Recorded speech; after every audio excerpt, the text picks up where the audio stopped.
Hey, everybody. Welcome to yet another episode of this Daily Dealer Live. I'm your host, Sam Dark, and co-hosting today is the car dealership guy, Yossi. Welcome, Yossi.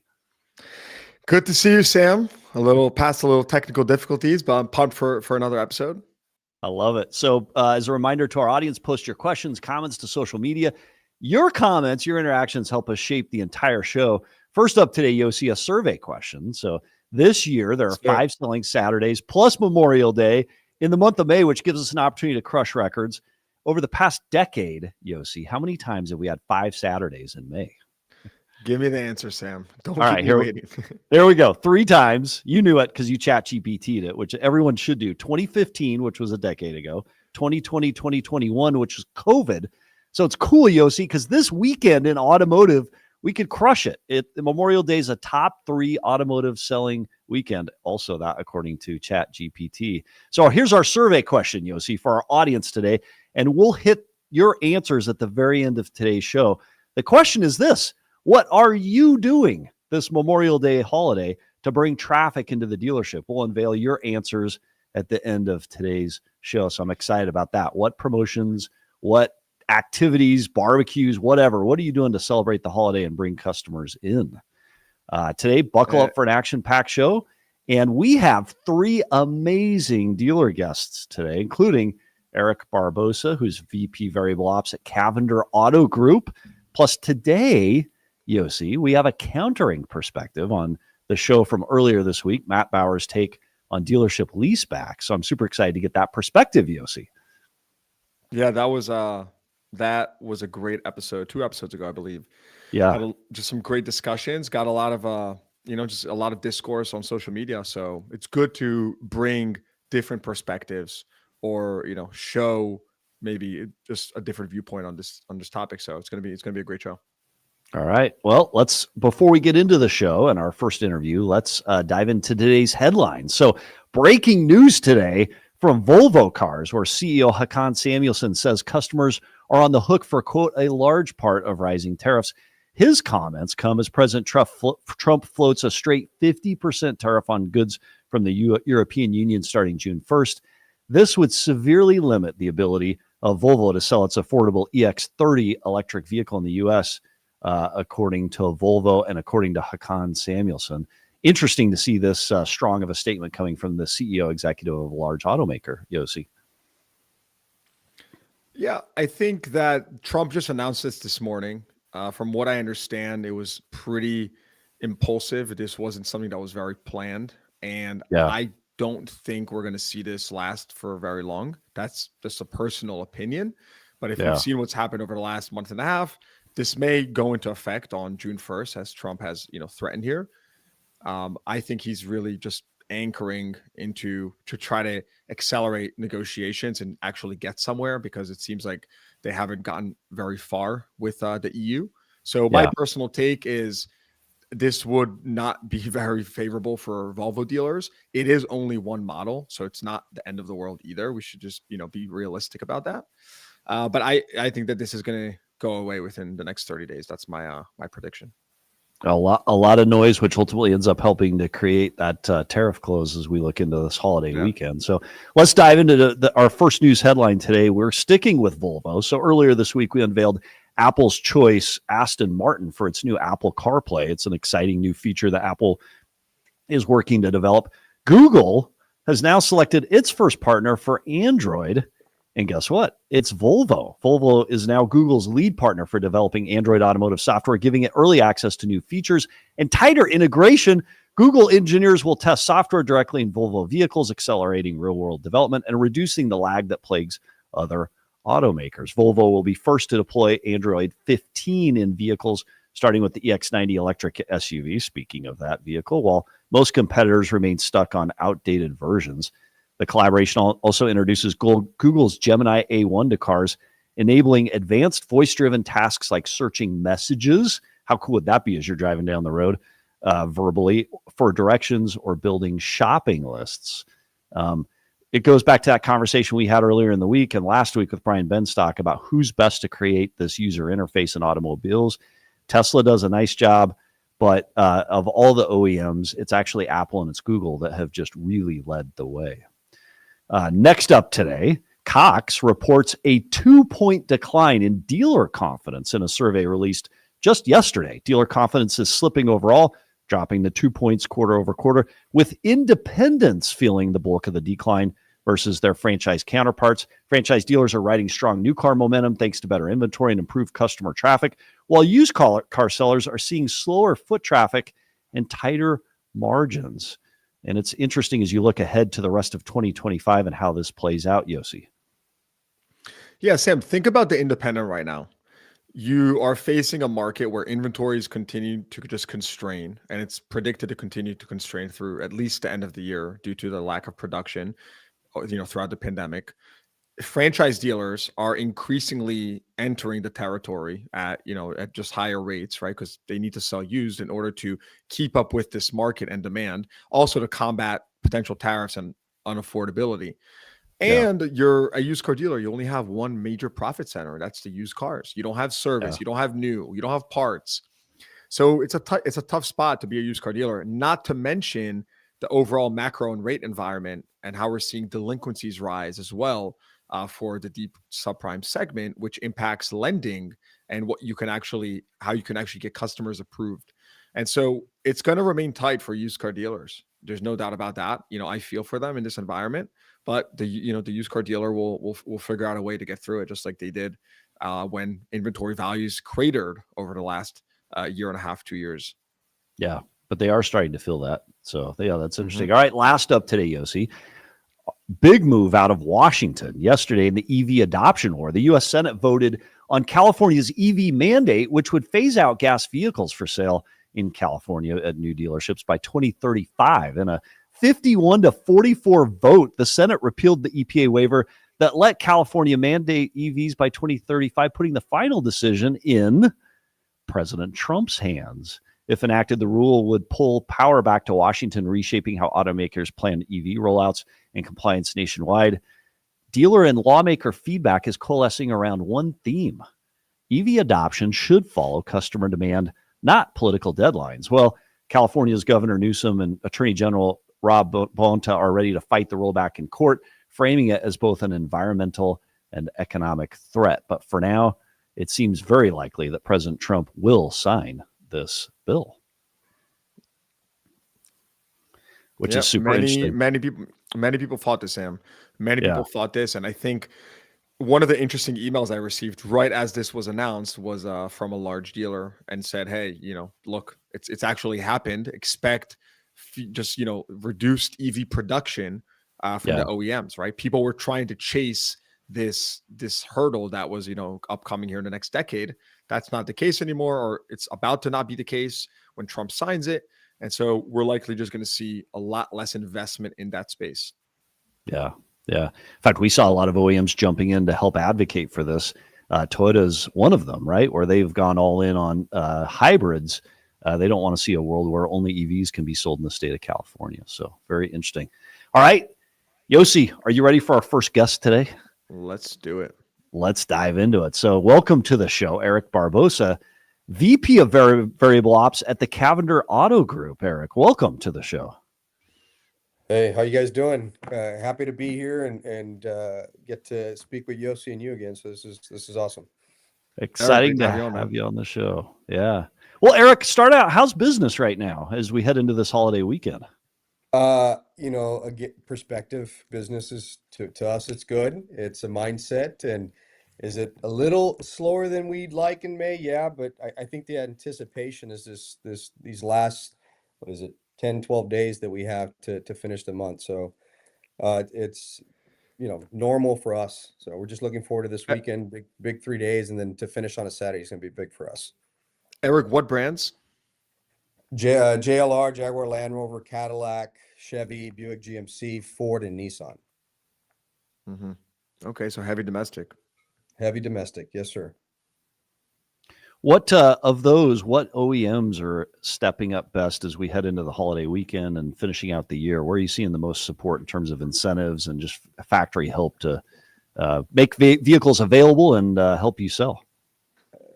I mean, I think the domestics, the Fords, it's different with the luxury brands with JLR, but Nissan stepped up as well. They just came out with their new program at the beginning of the month, so that's great. And as far as the push for these weekends in this month, I think that's a lot more dealer driven than sometimes the factory. So yeah, absolutely. So it's interesting. I was on social media and I saw a campaign that you're running right now. I'd love to know more about as we head into this Memorial Day weekend. So it says, if you're active military or a veteran, free oil changes for life on us. So here's the question. What inspired your commitment to the military community? Tell us a little bit about this promotion, and has it been successful? That's a big initiative for the Cavenders, Rob Cavender, Lee Cavender. We're in San Antonio, Texas, which they call it Military City, USA. There's a lot of bases here, big military community, and it's a big deal. They served us. Why we can't, why not serve them in any way that we can as an organization? So it started 2.5 years ago with our Cavender commitment, which is basically oil changes for life on us, and you buy a new or used car, no matter what the brand or make it is, we're going to take care of you. So it's a big initiative. It's just part of our culture here. And do you end up getting quite a few takers on this? I mean, what do the receipts look like? And then how do you, does it just go to marketing expense? Where do you put that? We've set aside, no different than maintenance package that we have. And yeah, it's a little bit of a advertising cost to it, but again, we're more than happy to do it. And it's a big deal for us. Again, it's Military City, USA. So Sam bringing all the goods, man, breaking down the P&L. It's my favorite. I want to know, because I think that's a really cool promotion. And then how do you, in a large dealer group, how do you bring that back economically, right, Eric? Well, again, taking care of our community. They come back, we bring them back to the service department. We take care of them there. We take care of them when they want a retail deal as well. So just, it's a big initiative, and it's working out really well for us. So, hey, if you're military this weekend, go check out a member of your auto group, a store. Another interesting thing that I learned about you guys as I was doing a little bit of background research, you have a policy where managers in your auto group are required to post at least 10 times a day to social media as a way of kind of getting out your footprint and helping to spread the message of the Cavender Auto Group. Talk to us a little bit about that. How is that requirement met, and how's it working? All right, let me clear that up. Okay, let's go. If there's not anybody watching, we'll have some people commenting. What does that mean? Yeah, we have a requirement. We do 50, 20, 10s, 2s, and 1s, which is 50 calls, 20 text messages, and video sent, 10 social media posts, set 2 appointments, and sell a car a day. And that's kind of like our war cry. And then we have our quarter times at every one of our stores, where all our stores stop at 12, 2, 4, and 6. So the teams can update where we're at. The whole strategy on the post, and well, you can't post that much, it's too hard to do content. Well, how easy is it to post on Marketplace one car and get some free advertising? So we require the attempt of 10 posts. Now, it doesn't happen. It's extremely tough to get these guys on board. We have 130 associates, but if you think about, if they're just doing 3 per day at 130 of them, and then the management staff's also helping, that helps our algorithm, our reach to get our message, and it's all free, and it's social media. It's a ripple in the pond. I mean, it used to be in the day when I started in the business back in the 90s, you'd go put license plate frames or your business card under a windshield wiper at a mall. That's ludicrous today, right? Because nobody cares. The social media, I love that as a strategy. What's been the impact of that to sales? Have you been able to quantify that? Yeah, back in pre-23, let's say March of 23, I think is when we started that initiative. Probably compound, we were selling 12 to 1,300 cars. In 24, we got it up to 14, 15, or 23, 14, 1,500 per month. And then last year, going into this year, we're averaging 1,750. Our activities, we pace about 250,000 activities a month from our team, which obviously the more activities, the more productivity. And somebody says, well, that's micromanaging. I've heard all the things. And what are our people supposed to be doing while they're here at the dealership, if not calling customers back and interacting and follow up? Yeah. And what are the managers supposed to be doing? Coaching them on what to do and get involved and help. Activity creates activity, Eric, doesn't it? And in automotive, anytime we create that activity, as long as it's well directed and well measured, well monitored, it does well. Do Do you ever have rogue salespeople posting something where you're like, wait, that is completely not in line with how we do things? How do you watch it? Every day. Yeah. Every day. Luckily, our culture is built that there's sometimes that they get really creative, and we don't want to suppress the creativity, but we want to make sure it's in line. Yeah. So I would also say, think about this, right? You rather take 1,000 shots at net and have a couple that are just, you got to clean up than not take any shots. I mean, you might as well just sit there in a box and not try anything at that point.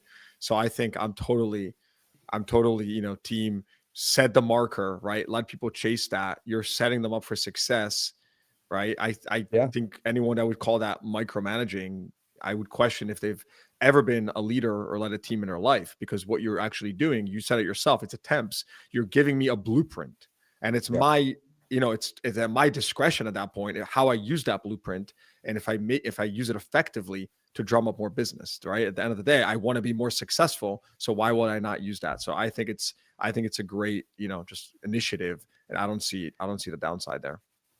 So I mean, we deal with it every day. Just yesterday, I was at one of the stores, and I love feedback, negative or positive. To me, it's all positive. One of the veterans was like, he was voicing his opinion on it, and then when we got through it, he understood that it's just that it's at bats.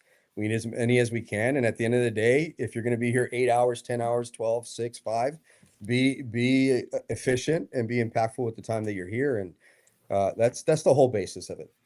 So I would imagine, Eric, one of the biggest challenges is getting folks that aren't on social media or less comfortable with it, comfortable and willing to post. Do you have any stories of a salesperson that went from, I don't want to be on social media because I think people are trying to track me and I'm super nervous about being on it, to, hey, I see the value and it's helped me sell cars and I've expanded my reach as a salesperson as a result? It's usually the just traditional, the longer term salespeople that we have, or consultants, but it's a not knowing how to use it problem. They don't want to say that they don't know how to use it, and it's funny because you ask them, "Are you on social media?" Yeah, go check their screen time. They're using it 2 to 3 hours, but they're not using it to be productive and sell cars from it. And just when you sit down and coach them through it, and then actually show them. Me personally, at my previous place, I know it's going to sound crazy, but I posted 300 times a month. Wow. And I was a managing partner. So I not only knew how to do it, I did it myself. And I didn't do it for any other reason that I had to, because I was in a town of 4,000 people. And how was I going to generate leads? And now you got people like Russell Flips Whips, who's phenomenal. And look what he's doing with the way he brands. So you got to teach them, show them the why behind it. And if they don't want to, at the end of the day, I'm not forcing anybody to do it. We want to coach people how to do it, and they usually buy in. And they do have good results from it.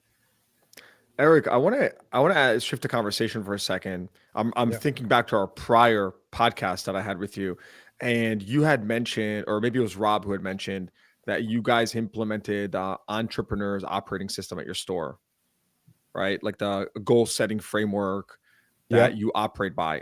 Are you still using that, the EOS? Can you tell us a little bit about that experience? It remind me, Yoshi, explain which one that Rob said, because Rob is the data guy. So he talked a lot about different processes. So if I remember correctly, you guys implemented EOS, which is a system for goal setting. Was that at the store level, on the corporate level? Is that something you interact with?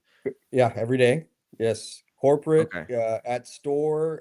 Again, quarter times is probably the foundational part of how we do it on a process at the store level. And then for corporate side, the EMT, executive management team, is we go through process a lot. And he was talking, I think, about tiger teams, having a process management team, set a goal, and then go through the pain points of how we get there, and then involve innovation, which we do that a lot. Simplify that for us, right? How has it been for you with this goal setting framework at the dealership? I've since then, I have heard of multiple other dealers. I just had Ben Farisi from I think it's a 4-store group in Colorado, who also, I believe, implemented EOS. They've been raving about it, just creating goals, alignment across the dealership, kind of furthering the business. How has that been for you? What can you tell us about that experience since we last spoke? I mean, it's transformed our organization. You're talking about a fourth generation, 85 plus years that they've been doing it a certain way. And then when Rob and Lee, G4s came in and we started that, breaking down silos between departments has been big. How they work together, that they're all on the same alignment with the goals. And it's, but it has to be, you have to have buy-in from everybody. There's a lot of training that goes involved. A lot of time that put in, and we don't want to hear meetings, but you got to have, we call them huddles, enough huddles to get the team together and hey, we said we were going to do this. Let's hold each other responsible. Big accountability measures. But yeah, it's transformed us to a whole different organization where now we're functioning with GMs, where 2 years ago we didn't have GMs. What is it? I guess I don't know. I understand what you say, EOS, and I chat GPT to entrepreneurial operating system. What is it that you're describing? That is a Rob, probably Rob can answer. Okay. That. Nope, that's fair. To me, yeah, look, it was our Tiger teams. Yeah. Yeah. It just, it's a fancy term, but if it just simply put, it's the right way, or it's a right way to build an organization and help it grow so that there's very strong alignment across the team, right? Proper mission, vision, goals, right? Everyone is rowing in the same direction. What is important right now, Sam? Is it important? Like if we want to grow sales, okay, cool. How are we doing that? We're not going to just say we want to grow sales. Are we, like you said, are we putting an emphasis on X amount of posts per month on social, or what effort are we making? So it's just a good way to create alignment across the organization, especially as you're scaling. Yoshi, the biggest part of there's two things. Are you doing it employee centric or customer centric? And part of that is finding out that a lot of our processes were wrapped around what the dealership is doing. It had nothing to do with what the customer experience was supposed to be. And when you actually put that down and how each department isn't aligned is affecting the customer experience. And it takes some work. So we're almost out of time on this, and it's fun because, Eric, I think we could keep going on and on and on, but this EOS, or this process, I'd love to learn more about it. You've recently built and moved into what you call the Taj Mahal Ford dealership, Taj Mahal of all Ford dealerships in San Antonio, Texas.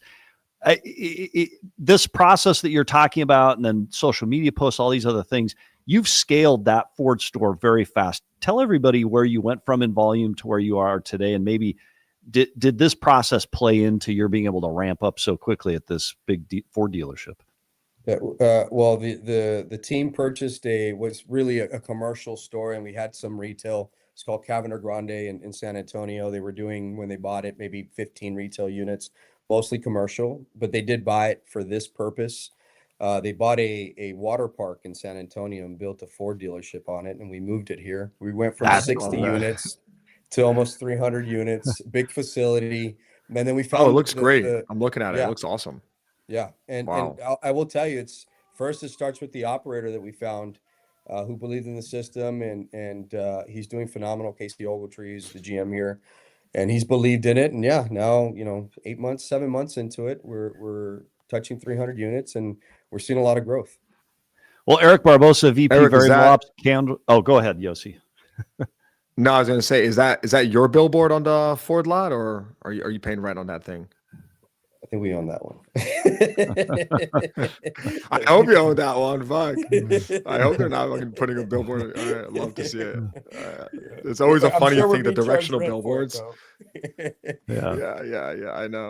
All right. Well, Eric Barbosa, we could keep going. We appreciate your perspectives. VP Variable Ops, Cavender Auto Group. Good luck this Memorial Day weekend. Thanks for sharing your 10 posts and some of these other processes you guys have. We need you back to learn a little bit more. So thank you, Eric. Appreciate y'all. Hey, and to our audience, and Yossi, just a reminder, post in the comments, what are you doing this Memorial Day weekend to capitalize on this holiday? Submit your answers into the chat. We'll come back to it at the very end of the show. And Yossi, that brings us into today's Industry Pulse, which is a CDG poll that was on X, where you and the CDG team asked consumers if they prefer touch screens or physical buttons. And here's the answer, Yossi. Over 65% of respondents prefer, drumroll, buttons, knobs, and switches. But a strong contingent of Tesla drivers disagree. We should see an image of that survey here moments ago. What's your takeaway on that, Yossi? buttons versus touching. People want simplicity. Look, this is like extremely imperfect poll because everyone that drives a Tesla in the comments is saying, well, Tesla's touchscreen is incredible, user experience. So I think what people don't want is the OEM modules where you have to click through 5 different things. It's super delayed, and the UI looks like I'm using Windows Vista from the early 2000s, right? That's what people don't want. So it always comes down to the quality. At CDG, we say it's all about the content, right? In reference to the media business. You try to think of like what's not working, and this is no different in tech, right? Like, can you just put out a product that is at a level where it's easy enough to use to the point where, oh yeah, I actually do want a touchscreen because it's very intuitive. Yeah. I tell you, I'm driven nuts by some of the touchscreens. There are some that are better where they're not hidden between layers, and there are some that are worse. We have a comment on social. So Anastas Polios, I work for VW Audi brand. Am I cooked? It's an interesting question. Yeah. It's a little guest comment here. Well, I don't think so. With regards to touchscreens or not, I mean, I hope you're not cooked, but we did post another post earlier today about VW sales a little bit slow. So, I think you definitely got to drum up some business this weekend. That's what I would say. Yeah. So you're watching the CDG feed. So great survey on the touch versus buttons, knobs, and whatnot. And it'll be interesting to follow that. I would disagree, Yossi, a little bit. I think 12,000 respondents to the survey is probably going to be not scientific, but that's a pretty good gauge. That's a lot of responses. So, yeah. People want simplicity, baby. Nostalgia. Yes, they do. Roll up windows. Yes, they do. Power windows, power brakes. All right, here we go. Next up, joining us, owner, operator, Sutherland Automotive Group. Joining us right now, Brett Sutherland. Brett, welcome to the show. Oh, he's muted. And Brett, Brett, are you there? Nope, I can't hear as well. Give us one more try, Brett. Go for it. All right, we're going to come back to Brett in a moment. He's going to work through the challenges backstage. Go ahead, Yossi. I would like to tee something up about Brett. So a couple weeks ago, or maybe a month ago, we had spoken to Brett, and we had written a newsletter about the tariff situation and how dealers are responding to it. And Brett implemented a very interesting and aggressive strategy early on. And what he told us was that, hey, I am not just buying everything I can get my hands on right now in the used market, but I'm also overpaying, he said, in many cases, right? Literally overpaying relative to market value. Can you hear me now? Yes. And so that was very controversial.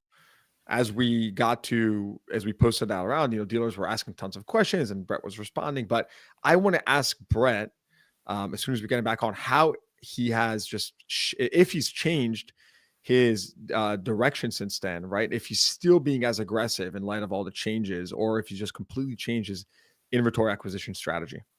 All right, all right, Yossi, we'll start with that with Brett. Before we go there, though, let's talk about Wrench Total Care. So today's episode is brought to you by Wrench Total Care. Want to boost your gross profits by selling prepaid maintenance without a service center? Speaking of the independent auto dealers out there, this new offering levels the playing field between independents and the big dealers, which is a big dealer. Yeah. Wrench Total Care lets you offer mobile maintenance plans, oil changes, tire rotations, even brakes, all done at your home. Your customers get convenience.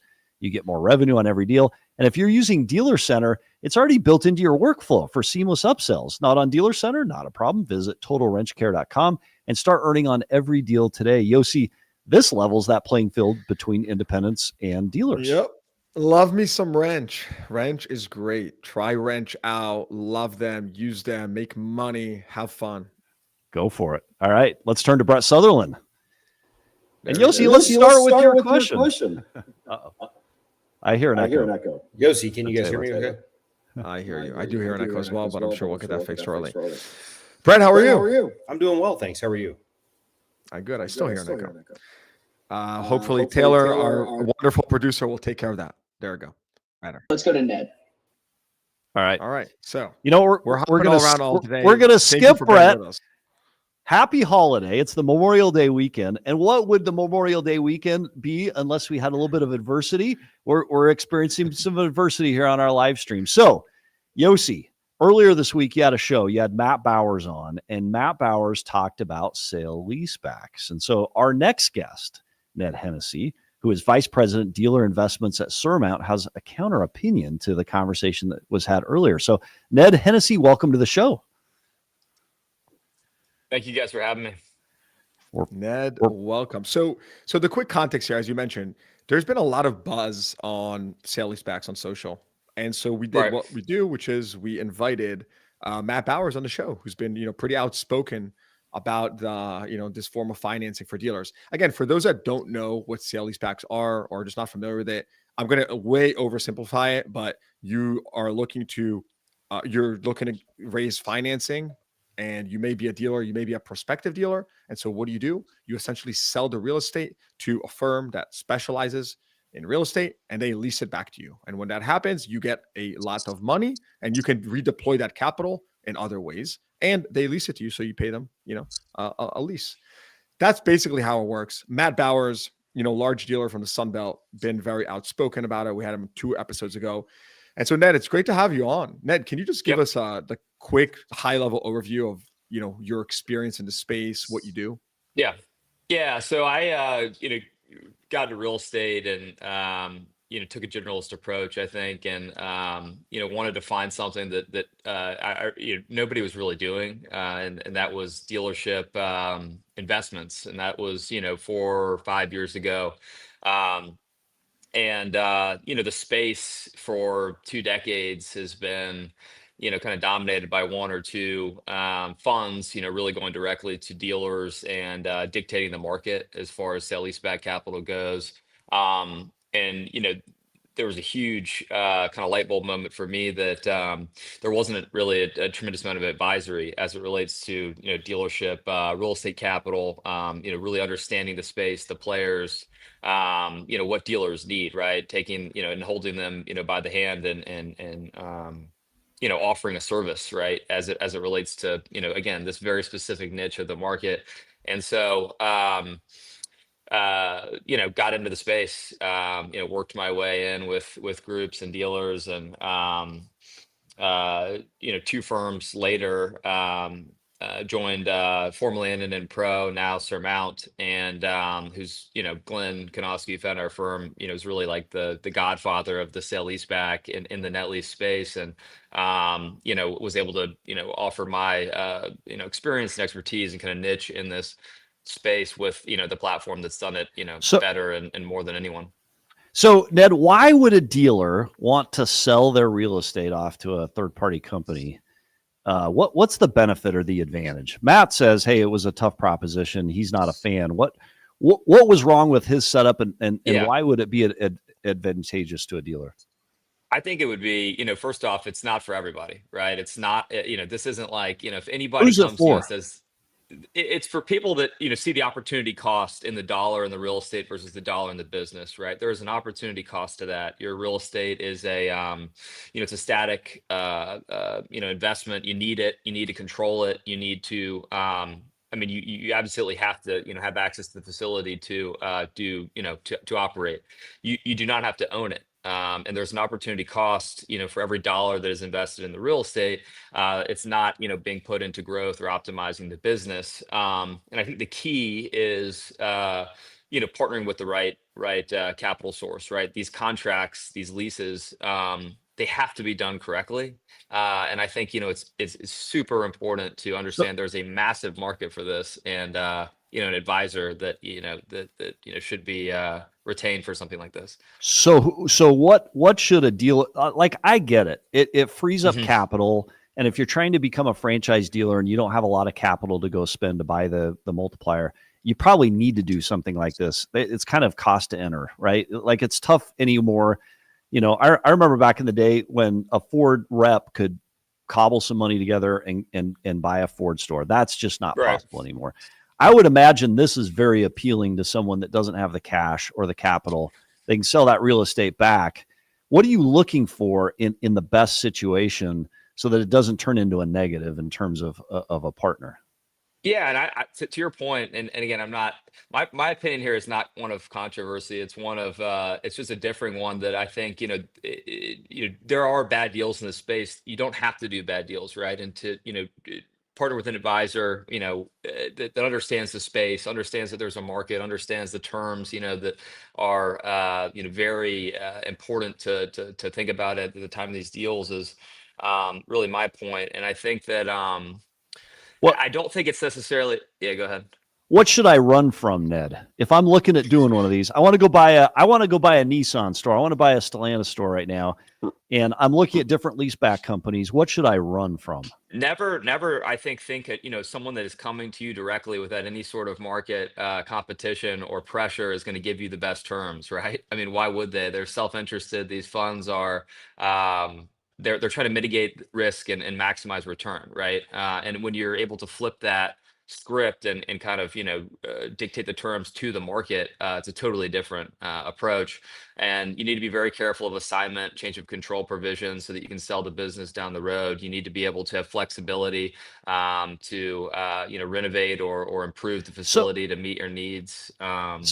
So I do have a question. I do have a question about that, Ned. It's interesting. We're in an automotive industry where we partner with these OEMs. The OEM will come to us and say, "Look, you need to remodel this facility. You need to put a sign out front that costs X dollars, and it's a big digital board." Right.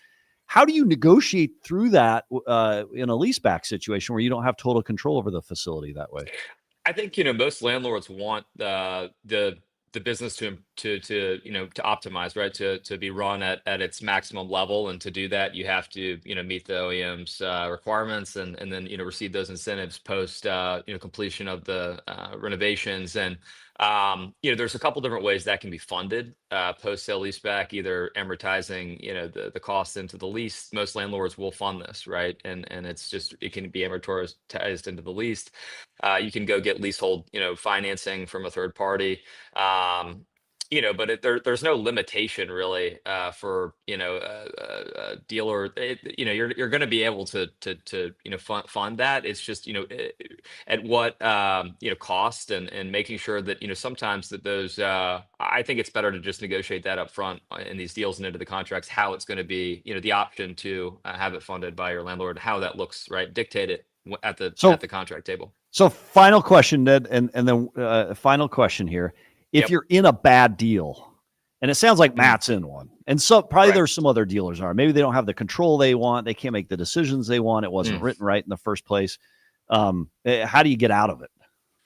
Matt and I have spoken with all the controversy this week, and I'm going to leave it short, but I think we can help him out.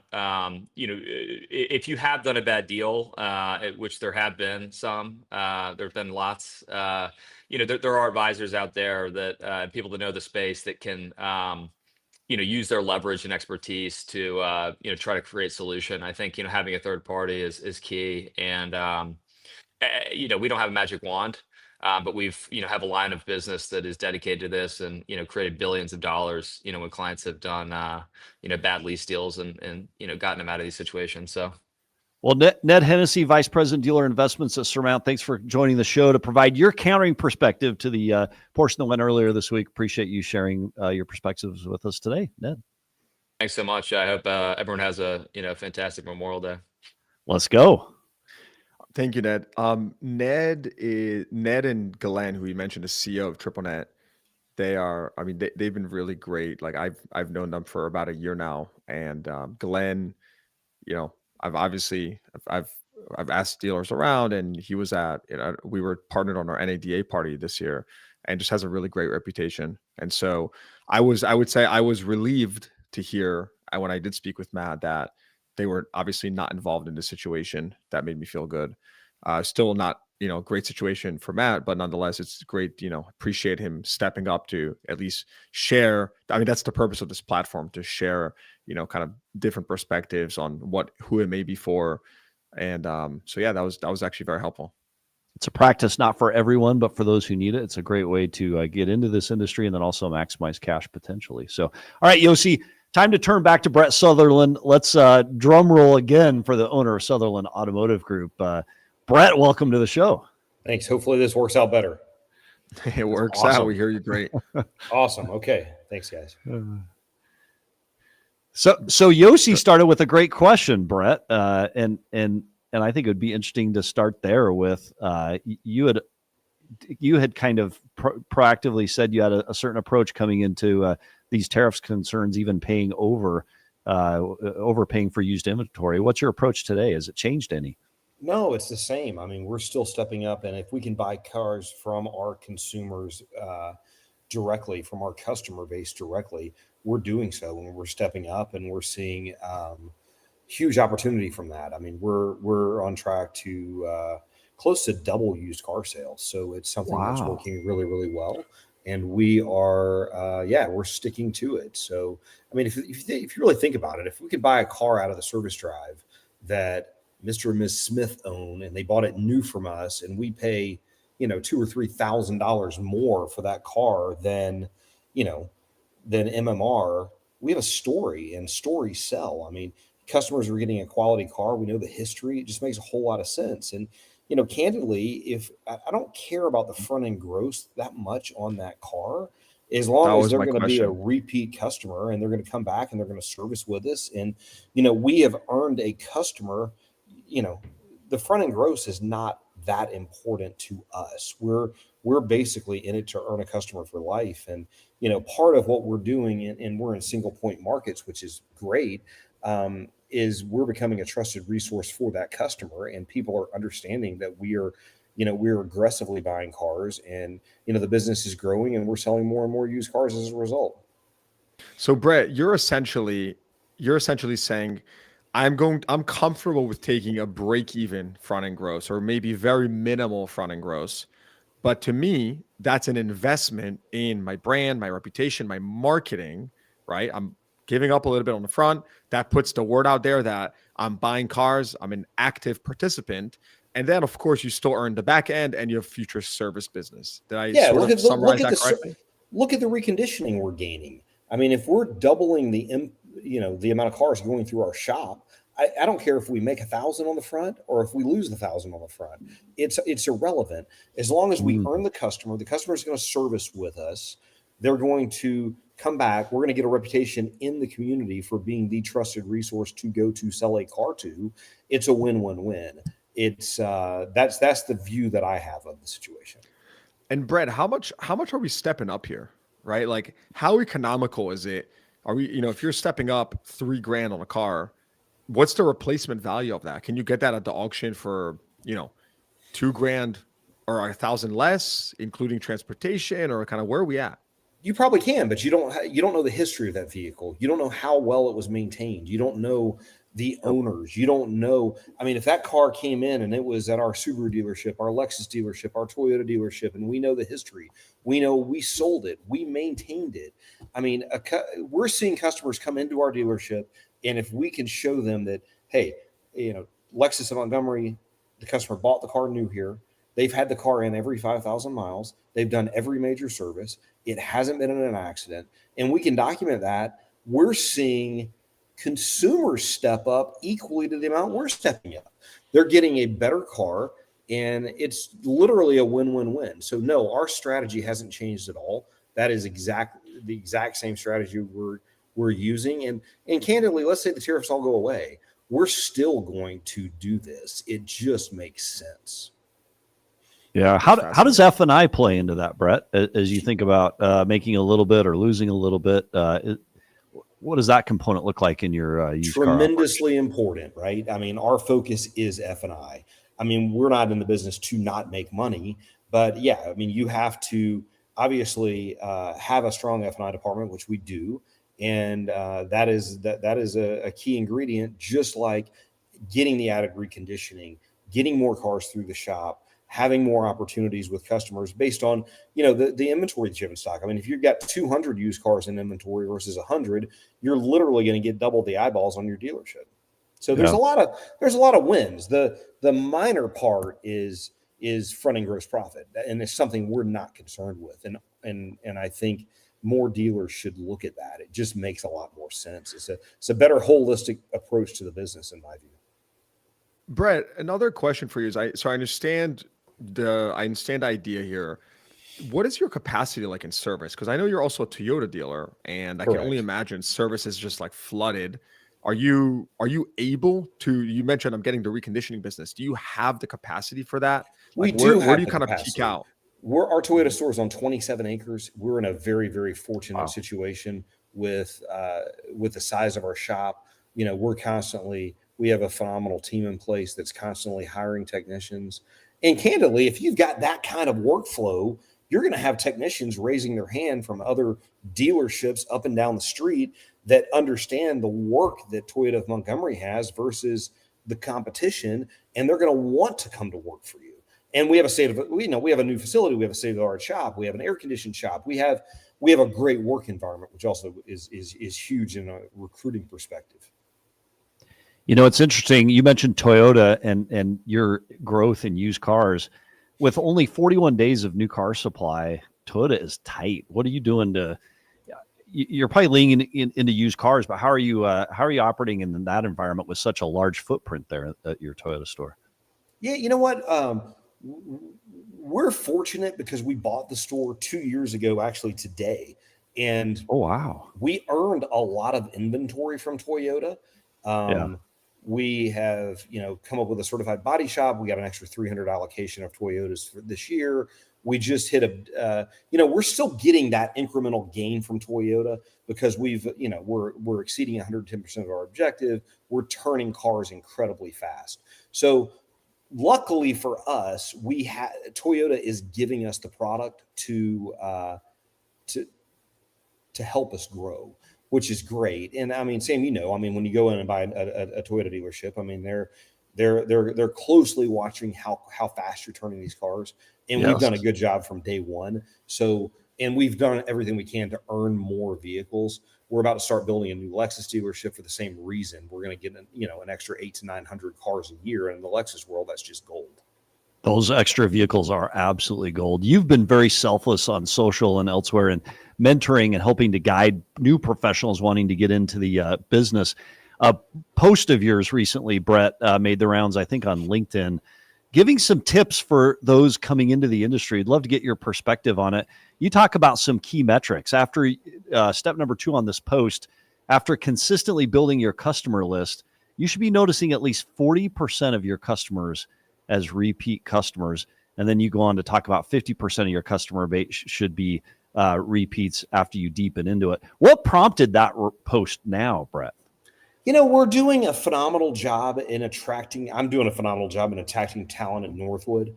Northwood has been a key place for us. I'm going there several times a year, have a great, relationship with the president, to LG, to really the whole staff there. And it really, I was there I was there as a speaker a couple months ago, and I've got the attention of a lot of students. So, doing that to give students an idea of, what it looks like, what it actually looks like if you do make the jump and you come to work for us, even if it's not for us, if it's for someone else. These are kids that want to be in the business. And Correct. if I can give them the blueprint and give them an idea of what this should look like, it's a win-win. I mean, we're getting more and more students. I'm getting a lot of students reaching out to me direct saying, hey, look, I want to do an internship with you, or I'm graduating in May. Let's set up a phone call, or next time you're on campus, let's meet. So it's just a good way to give back. And in return, you're having a lot of students reach out, have actually had other students start reaching out from other places than Northwood, which is really cool. Brett, I'm going to echo that. We at Car Dealership Guy just hired our first student from Northwood. Nice. And so, believe it or not, yes, on our ad sales team. So we're pretty excited. We're going to announce it probably a month or so, but couldn't be more excited, and appreciate LG putting in a good word for us. Someone did ask here in the comments, and I had the same exact thought. So I think this is pretty awesome. Steven Zero, his name is on Instagram. He asked, are you training your salespeople any differently in order to, when you're selling these private party or kind of service drive vehicles, right? You mentioned specifically there's a story, and you want to make sure you articulate that story to the potential buyer, because that's a big part of the value proposition. And so are you training them in any way differently when it comes to these vehicles? You 100% have to let them know that's one story sell cars, right? And then exactly what the story is of each car. We've really gone away from buying at the auctions almost fully. So it's been a big step for us, and it's something we've been working with on the last 3 years, and developing our own software from an acquisition perspective in the drive to really the word spreading on the street. And yes, you get salespeople that are very spoiled. Once they realize how powerful the vehicle history report is, it's a game changer. It really, really is. Your closing percentage goes through the roof. What's the software you've developed to help accommodate? That's a pretty bold thing to say, given your used car volume. Because how many used cars do you sell a month that you've gone almost away from? And I think it's important context that Brett does have a background in tech and software. So we did do a podcast together, and Brett can share this, but he's been in the software business, so he does have experience with that, which I think is definitely helpful in that sense. Yeah, no, it is. And, so Sam, we've developed software the last, I guess going on 4 years now, where we are literally giving an appraisal to for every vehicle that comes through our service drive. And it is evaluating our current used car inventory, and we'll set parameters based on MMR. So if we're light on Toyota 4Runners, used Toyota 4Runners, and we have one that comes through, it is going to increase the offer based on how badly we need that car. If we have 10 of them in stock, you're not going to get as high of an offer as if we have one in stock. So I was not able to find any vendors that had that capability and that could automatically adjust like that. And then we also give our general managers the ability to go in and adjust on a car by car basis. So if we're doing really well with Chevy Silverados in Montgomery, Alabama, or in Knoxville, we can adjust accordingly. We can say, hey, these are what they're bringing at Manheim. We're going to pay 110% of MMR. So Brett, Steven Zero makes the comment or asks the question, how many units are you buying monthly? I'd be curious how many through the software, and then how many total to replenish from used cars? About 350 total a month. Wow. Between 3 stores. Yeah. So 100 some odd per store. Correct. Through the software in the drive, in the lane. Yes. And we've really, I cannot tell you the last time we've had any of our stores buy a car at an auction. Wow. Okay. Which that's the best inventory, the best quality, lowest recon. What are the economics of that in the drive? We've asked that of other guests. How do you pay the advisors or spiff, whoever you spiff, to create that activity? Because the software will take at one point, but then somebody needs to come in and so we are finding that the advisor has more credibility when they're presenting the offer to the customer than a salesperson. So it's the advisor. Secondly, let's say you, Sam, brought your car in and you bring in a Toyota Camry, and the Camry needs $3,000 worth of work. We're paying the advisor retail on that $3,000 in work when we trade for it. Smart. Yeah. Plus we're spiffing him $200 for every acquisition. Wow. So he's almost disincentivized to do the work. I mean, I might as well get it traded in because I'm getting paid on it anyway. Exactly. And that's been a win-win for us. Yeah. And is that number that you just mentioned, is that baked into the 3,000? It is. Yes. Okay. So that's all inclusive of that as well. I understand. Correct. Steven Zero makes the comment that is strong. That's strong. And that's a great, and you get the bell as well, which we haven't had the bell. Nobody's got the bell yet today, Brett. Thank you. We don't know where it comes from. But that is strong. That is very cool. We appreciate you sharing that with us. We've heard service drive used car acquisition many times over the past couple of weeks, and it's interesting the difference between those that talk to it and those that execute on it. And you've got a solid plan to execute on it. Was it hard to start? Like, what was your biggest obstacle as you began implementing this? The biggest obstacle was automation. Automation is what makes this work. I mean, if you're really having to scurry and make an offer, our Toyota store is writing 3,000 ROs a month. If you're going through and you're having to write an offer on 3,000 cars, appraisals on 3,000 cars, it's impossible. So the automation was what was key, and that's what led us to developing our own software. So that was the key component. Right now, when, let's say we have 150 ROs coming in the previous day, those 150 appraisals are automatically run and on the advisor's printer that morning. So it's an automated system that we've completely customized. Well, Brett Sutherland, owner, Sutherland Auto Group, we appreciate you being on the show today and sharing so much of your perspectives. Would love to have you back as we go through this summer, just to check in and see how that's continues to go. But thanks for let's do show, it. Brett. I appreciate it, guys. Thank you very much. Thank you, Brett. Talk to you. Yeah, the service drive stuff comes up. And again, some people talk about it, some people don't. But there are a few dealers that just execute on it at a very high level. And that's got to be a differentiator, Yossi, in the market.